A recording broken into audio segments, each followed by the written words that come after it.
हैं अलग अलग जगह से, उनका सीधे हम रुक कर लेते हैं। जयपाल के सबसे पहले पास चलते हैं। जयपाल, कहां पर इस वक्त आप मौजूद हैं और क्या स्थितियां यहां पर देखने को मिल रही हैं? सीएम योगी आदित्यनाथ 24/7 काम करने की बात कह रहे हैं, टीम 11 बाकायदा बना दी गई है, लेकिन जहां आप मौजूद हैं वहां परिस्थितियां कितनी बेहतर नजर आ रही हैं, ये तमाम चीजें जो की जा रही हैं उसके बाद?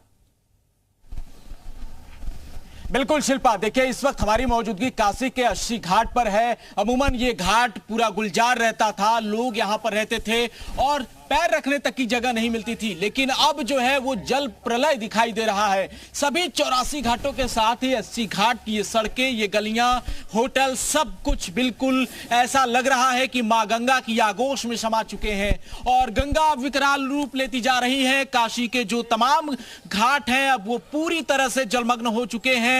अब दुकानें डूब चुकी हैं, गलियां डूब चुकी हैं, सड़कें पूरी तरीके से जलमग्न हो गई हैं और ऐसा कहा जा रहा है कि गंगा इस बार रिकॉर्ड तोड़ बढ़ोतरी दर्ज कर रही है। अभी काशी में मौजूदा लेवल की बात करें तो 72.20 मीटर की जो जलस्तर है वो दर्ज की गई है और जो खतरे का निशान है वो 71.26 मीटर है और खतरे से काफी ऊपर गंगा बह रही है। आप देखिए कि एक बड़ा रेस्टोरेंट जो है वो पूरी तरीके से गंगा में डूब चुका है। अमूमन यहाँ पे बहुत सारे सैलानी और पर्यटक आते थे। अब ये 80 का हम आपको वो एंट्री पॉइंट दिखा रहे हैं जहां सुबह बनारस का मंच होता था, जहां सुबह की आरती होती थी। अब वो पूरी तरीके से उसका केवल शिखर मात्र दिखाई दे रहा है। आप देखिए कि सब कुछ बिल्कुल इस जल प्रलय में जलमग्न होता हुआ नजर आ रहा है। प्रशासन की तैनाती है, पीएससी के जवान तैनात हैं, इसके अलावा जल पुलिस और एनडीआरएफ की भी तैनाती की गई है।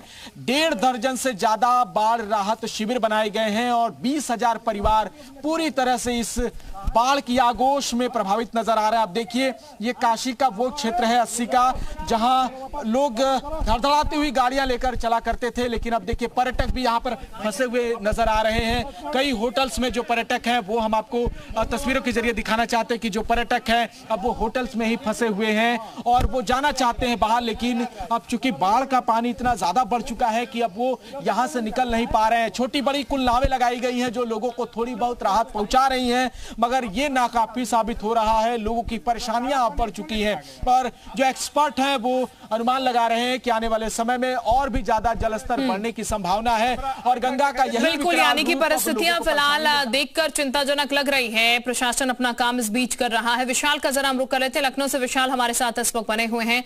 विशाल, चूंकि मौसम विभाग भी लगातार पूर्वानुमान जारी कर रहा है और कई ऐसी खबरें सामने निकल कर आ रही है जहां पर भारी बारिश का अलर्ट जारी किया गया है कई जिलों में, लखनऊ की खासकर अगर बात की जाए, यहां पर क्या परिस्थितियां फिलहाल देखने को मिल रही हैं?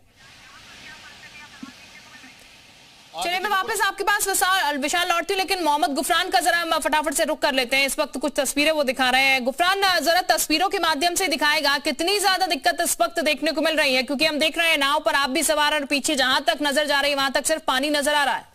बिल्कुल, देखिए प्रयागराज में जो हालात हैं वो खराब हैं। बाढ़ की जो तस्वीर है सबसे पहले हम आपको दिखाएंगे। ये आपको यमुना का जो जलस्तर है वो हम आपको दिखा रहे हैं। यमुना का विकराल रूप जो है वो ये तमाम जो मकान है, जो रिहायशी यहाँ पर इलाका है, ये पूरी तरीके से जलमग्न हुआ है। पूरे घर को कहें तो चपेट में ले लिया और तमाम ऐसे लोग हैं जो नाव के सहारे अपने स्थान को एक तरीके से बदल रहे हैं, एक दूसरी जगह पर जा रहे हैं। ये एक स्कूल है, ये भी पूरी तरीके से कहें तो जल में तब्दील है। पूरी तरीके से पानी ने इसको एक तरीके से पहली मंजिल को कहें तो पूरी तरीके से भर चुका है और अभी यहाँ पर अगर कहें तो छुट्टी भी है। और सामने की जो तस्वीर है वो ये बताने के लिए काफी है कि बाढ़ के जो हालात हैं वो किस तरीके से विकराल रूप है। इन तस्वीरों को जरूर दिखाइएगा, अपने सहयोगी से कहेंगे कि ये जो तस्वीरें हैं ये बताने के लिए काफी हैं कि प्रयागराज के हालात जो हैं बाढ़ से किस कदर खराब हुए हैं और लोग जो है एक तरीके से कहें तो घरों को छोड़ करके पलायन कर रहे हैं, सुरक्षित ठिकानों पर जाने के लिए मजबूर है। उसके पीछे की साफ वजह है क्योंकि बाढ़ का जो कहर है वो पिछले 4 से 5 दिनों से जारी है और अगले कई दिनों तक इस तरीके के जो हालात हैं वो प्रयागराज में रहने वाले हैं। तो ऐसे में उनके सामने तमाम जो मुश्किलें, तमाम जो दुश्वारियां हैं, इसको देखते हुए जो लोग हैं वो नावों के सहारे कहें तो अपने स्थान को बदलने। देखिए इन तस्वीरों के जरिए समझ सकते हैं कि हालात प्रयागराज में किस तरीके के हैं। ये अपने आप में बताने के लिए काफी है। ये जो पहली मंजिल है हम वो तस्वीर भी आपको दिखा रहे हैं, पूरी तरीके से डूबा हुआ है। पानी कहें तो इसके भीतर अंदर जो है वो जा चुका है और ये जो हालात है कमोबेश शहर के करीब 3 से 4 किलोमीटर का जो एरिया है चारों तरफ पानी जो है वो जा चुका है। तो तमाम जो लोग हैं वो कहीं ना कहीं से इस पूरी बाढ़ से प्रभावित हैं। उनके लिए राहत बचाव का जो कार्य है वो भी सरकार के स्तर से किया जा रहा है।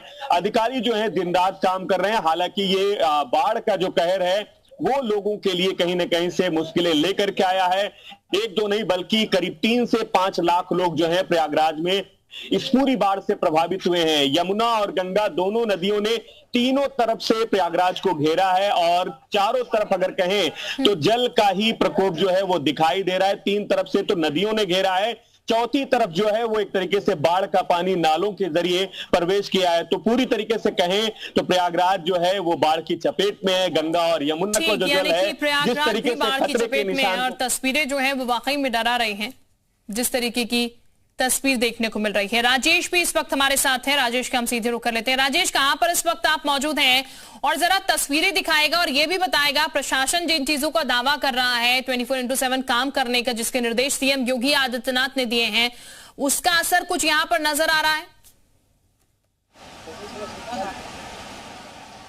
सब लोग उनको बुला ले।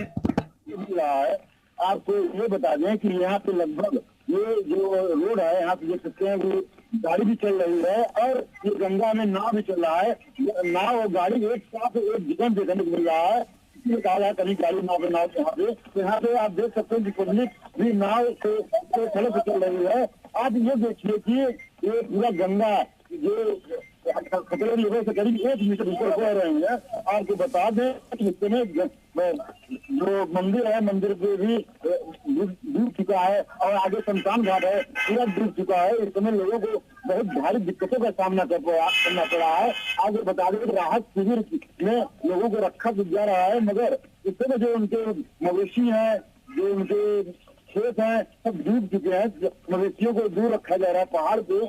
यहाँ देखिए स्थानीय लोग हैं, उनसे बात करते हैं कि अभी ये विंध्याचल मिर्जापुर टापू बन जाएगा, अलग हो जाएगा, तो यहाँ पे लोगों को दर्शनार्थियों को बहुत दिक्कत होगा। हमारे साथ लोग इनसे भी बात करते हैं कि बताइए आपको दिक्कतें क्या होंगी जब ये विंध्याचल मिर्जापुर 1.5 फीट के लगभग अगर बढ़ जाएंगी तो हम लोग कंकीतपुरवा माता रानी विंध्याचल के ठीक रास्ते में ये 1.5 फीट पानी बढ़ने के बाद यहाँ आवागमन बंद हो जाएगा। बाहर से दर्शनार्थी आने वाले उनको बड़ी भारी दिक्कत होगी। हम लोगों को जो दिक्कत हो रही वो होगी। आप बताएं कि आज इस समय रोड पे पानी आ गया है और पानी में बाइक चलाना कैसा लग रहा है? हमको तो बहुत अच्छा लग रहा है। रोड पे चल गया है और हम लोग अपना इंतजार कर रहे हैं। देखिए कुछ लोग अपना मस्ती भी ले रहे हैं और इंजॉय भी कर रहे हैं। आप ये विहंगम नजारा आप कैमरा में दिखाएंगे, पूरा गंगा का कम से कम 4 किलोमीटर का पूरा ये पार्ट है और ये पूरा रोड तक आती है। कुछ देर बाद ये रोड टापू बन जाएगा और विंध्याचल और मिर्जापुर का कनेक्शन कट जाएगा। और ठीक, यानी भी यहाँ भी दिक्कतें देखने को मिल रही है। पानी काफी ज्यादा बढ़ा हुआ। विशाल का हम रुख कर लेते हैं। विशाल, तमाम तस्वीरें जहां जिस तरफ भी देखो उस तरफ पानी ही पानी देखने को मिल रहा है।